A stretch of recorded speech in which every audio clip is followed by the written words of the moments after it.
Hello friends, नमस्ते। कैसे हो आप सब? आप सभी की स्वागत है मेरे आज के व्लॉग में।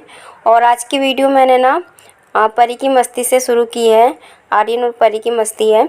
और ये परी वो क्या कहते हैं, शोकेस में जो गुड्डे रखे ना वो देख के खुश है, लेकिन बीच में आर्यन आके परेशान करने लगता है उसे। तो वो रो रही है, किलस रही है कि सामने से हट जाओ, मैं देखूँ। ताली हो जा रही थी, खुश हो रही थी, लेकिन आर्यन को उसे परेशान करने में मज़ा आता है। तो ये दोनों खेल रहे थे और साथ में इसकी चाची भी बैठी हुई थी। तो फिर मैंने सोचा कि ना थोड़ी बहुत इनकी वीडियो शूट कर लेती हूँ, उनकी मस्ती मजाक की। और दूसरी तरफ दिवाली की साफ़ सफाई भी हमें करनी थी।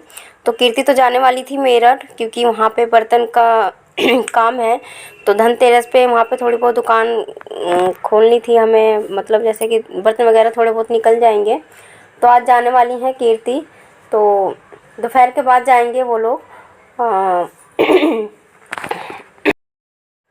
हम दोनों लग गए हैं साफ़ सफाई में, क्योंकि चौक में बहुत ज़्यादा भीड़ हो रही थी, सामान बहुत ज़्यादा इकट्ठे हो रहे थे वहीं पे। तो मैंने सोचा कि क्यों ना इसे थोड़ा बहुत समेट लेते हैं।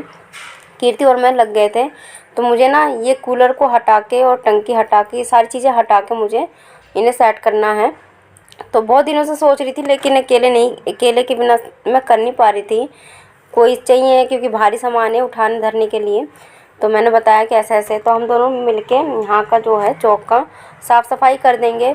और फिर रह गया हमारी धुलाई वुलाई, खिड़की की साफ़ सफाई, ये मैं धीरे धीरे कर लूँगी।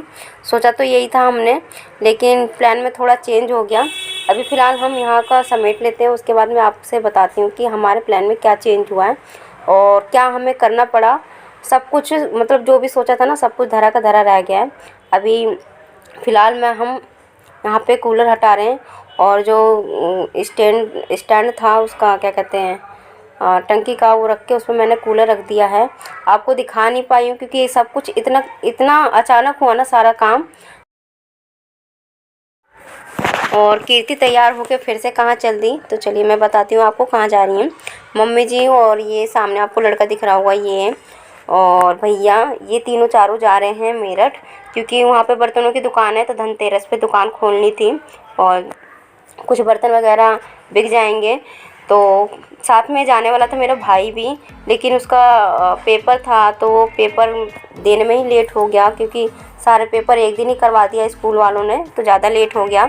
तो लेट की वजह से ये घर से भी लेट निकले हैं और ये लोग मतलब चले गए। हालांकि अगले दिन दीपक तो अकेले जा नहीं सकता था, लेकिन वो क्योंकि देखा नहीं है उनने, मेरठ का सफ़र दूर है। तो अचानक से मेरे पास सुबह फ़ोन आता है कि सोनी अपने भाई को लेकर मेरठ आ जाओ, दोनों बच्चों को लेकर, क्योंकि यहाँ पे बहुत ज़्यादा मतलब आदमी की ज़रूरत पड़ रही है, हेल्प की ज़रूरत पड़ रही है, बहुत ज़्यादा काम है यहाँ पे।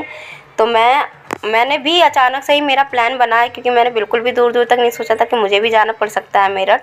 तो मैं यहाँ पे सुबह के झाड़ू लगा के, चाय वगैरह बना के, और मैं, परी और आर्यन, सिर्फ मैं नहाई हूँ। और देखिए मेरे ठीक से ना आँखें भी नहीं खुल रही थी। आर्यन और परी नहीं नहाए हैं, मैं बस नहा के जोत बत्ती करके चाय पी के घर से निकल गई हूँ, क्योंकि ट्रेन जल्दी की थी। लेकिन हम स्टेशन पे आ तो गए थे, लेकिन ट्रेन इतनी लेट आई है, 9 बजे के आए, सॉरी 8:30 बजे का आया है। हमें 12:30 बजे ट्रेन मिली है और फाइनली ट्रेन मिल गई है। फ़ोन करके मैंने मम्मी से कह दिया, मम्मी जी ट्रेन बहुत ज़्यादा लेट है, मैं क्या करूँ, कैसे करूँ। और बच्चे परेशान हो रहे, स्टेशन पे बैठी हुई हूँ। तो फिर उसके बाद फाइनली ट्रेन आ चुकी थी, तो हम चारों निकल गए फिर मेरठ के लिए। और पहली बार ही जा रही हूँ, तो थोड़ा डर भी लग रहा था, क्योंकि रास्ते का मुझे पता नहीं। लेकिन इतना पता था कि जब मेरठ के लिए बैठ गई हूँ, तो मेरठ में जाके उतरना है मुझे, और वहाँ से बस टेम्पो पकड़कर टेम्पो में बैठ के, और वहाँ से फिर तो मैंने देखा ही था, बस इतना भरोसा था कि चली जाऊँगी बात करते करते। तो देखिए यहाँ पे बैठे हैं, बच्चे भी बहुत ज़्यादा परेशान हो रहे थे, आरू को भी नींद आ रही थी, परी परेशान हो रही थी, खेल भी रही थी, रो भी रही थी कि मम्मी कहाँ इतनी देर लेकर बाहर आई हैं, है ना। तो चलिए फ़िलहाल तो अभी मैं ट्रेन में बैठी हूँ, और बाकी मैं आपको घर पे पहुँचकर बात करती हूँ आप लोगों से। सो फ्रेंड्स, फाइनली मैं मेरठ पहुँच चुकी हूँ दोनों बच्चों को लेकर। और सच बताऊँ तो पहली बार ही मैंने ना अकेले दोनों बच्चों को लेकर ट्रैवल किया है, इतनी दूर का सफ़र तय किया है। और बहुत ज़्यादा सिर में दर्द हो रहा है। वैसे तो मैं दुकान पे थोड़ी देर के लिए होकर आ गई थी देख के, और मेरी कुछ खास ज़रूरत तो थी नहीं, भाई को लेकर आई हूँ, उसे छोड़कर आई हूँ, थोड़ी बहुत हेल्प कर देगा वो। और मैं दोनों बच्चों को घर पे लेकर आई हूँ क्योंकि परी परेशान हो रही थी, इसे दूध पिलाना था, ले आई। और अब मैं जा रही हूँ शाम की चाय बनाकर लेके जा रही हूँ दुकान पे, और फिर वहाँ से आने के बाद से खाना वाना बनाऊँगी। और देखिए यहाँ पे परी रो रही है, वेट कर रही है। ओ परी क्या हुआ बाबू, क्या हुआ? अरे तू तो डंडा ले रहा है। तो चलिए फ्रेंड्स, फटाफट से मैं चाय बनाती हूँ और लेकर जाती हूँ, और फिर उसके बाद खाने की तैयारी करूँगी। और चाय लेकर हम चारों जा रहे थे दुकान पे ही, क्योंकि परी अकेले घर में रुक नहीं रही थी और नई जगह थी इसके लिए, पहली बार ही आई थी तो परेशान थी बहुत ज़्यादा। क्योंकि अपने गाज़ियाबाद में ही कहीं भी चली जाती, किसी घर तो रुकती नहीं है, लेकिन यहाँ तो बहुत दूर आई थी। बस बच्चे दिख रहे थे तो इस वजह से थोड़ी बहुत ठीक थी, नहीं तो ये बिल्कुल भी नहीं रुकती कहीं भी। और देखिए यहाँ पे तो बहुत चहल पहल है, धनतेरस का अच्छा ज़ोरों शोरों से तैयारियां हैं यहाँ पे, मतलब ख़रीदारियाँ चल रही हैं, बाज़ार भी लगा अच्छा खासा। तो अभी फ़िलहाल हम दुकान पे पहुँच जाते हैं, देखते हैं वहाँ पे क्या है।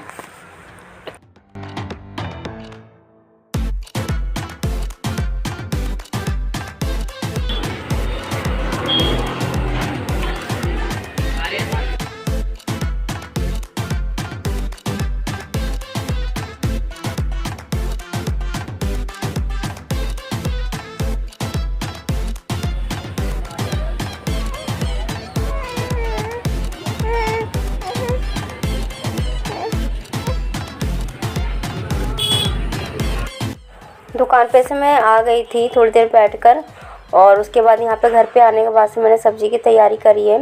हालांकि मुझे कुछ पता नहीं था कि क्या चीज़ कहाँ है, बहुत ज़्यादा ढूंढ मचानी पड़ी है मुझे। और बाकी का मैं कीर्ति से पूछ कर आई थी। तो मैंने यहाँ पे आलू सोयाबीन की सब्ज़ी बनाई है रात में, और फिर उसके बाद मैं रात की वीडियो में आगे शूट नहीं कर पाई, ठीक है। और ये मेरी अगले दिन सुबह की है। सुबह सोचा था कि जल्दी निकल जाएंगे छोटी दिवाली के दिन, लेकिन यहाँ पे प्लान में चेंज हो गया है। और अभी फ़िलहाल चलो मैं नाश्ता बना लेती हूँ सबके लिए। सब चले गए हैं दुकान पे, परी और मैं और आर्यन हैं, हम तीनों हैं घर पे। तो मैं सोचा चले गए तो नाश्ता बना देती हूँ, और उसके बाद नहीं तो परी उठ गई ना तो किसी को रोटी भी नहीं मिलेगी। तो सबसे पहले मैंने यहाँ पे पराठे बनाए हैं, और चाय तो बनने के लिए रखी थी। और उसके बाद कोई आएगा दुकान से तो उनके साथ में नाश्ता भिजवा दूँगी दुकान के लिए भी, और बच्चों को भी करवा दूँगी। और उसके बाद जो भी मेरा काम है यहाँ का नहाना धोना वो करूँगी। लेकिन फ़िलहाल यहाँ पे टंकी का पानी ख़त्म हो चुका, और मुझे पता नहीं था कि किस टाइम कैसे पानी भरा जाता है। तो अब पानी का वेट करूँगी, उसके बाद देखते हैं क्या होता है क्या नहीं। और पता नहीं मैं इस बार दिवाली पे कैसे कैसे क्या क्या करूँगी, मेरी कोई भी तैयारी नहीं हुई है, कोई भी शॉपिंग मुझे जो भी करना था वो नहीं कर पाई हूँ। और मुझे टेंशन भी हो रही थी कि मैं वहाँ मत के सब कुछ कैसे करूँगी। हालांकि जो भी होगा देखेंगे अब। हालांकि कीर्ति भी जाएंगे हमारे साथ। तो चलिए, बातें तो बहुत ज़्यादा हो गई हैं, और आगे मैं आपको बताऊंगी क्या हुआ क्या नहीं। तो अपनी वीडियो को मैं यहीं पे करती हूँ एंड। अगर अच्छी लगी हो तो प्लीज़ लाइक करना, शेयर करना, और साथ में मेरे चैनल को सब्सक्राइब भी करना। और आप लोग कहते थे कि भाभी आप मेरठ नहीं आती हो, तो फाइनली मैं आज मेरठ आ गई हूँ, वो भी बच्चों के साथ अकेले, ठीक है। तो प्लीज़ इसके लिए लाइक ज़रूर करना, ठीक है। मिलती हूँ अगले वीडियो में, तब तक के लिए नमस्ते, बाय बाय।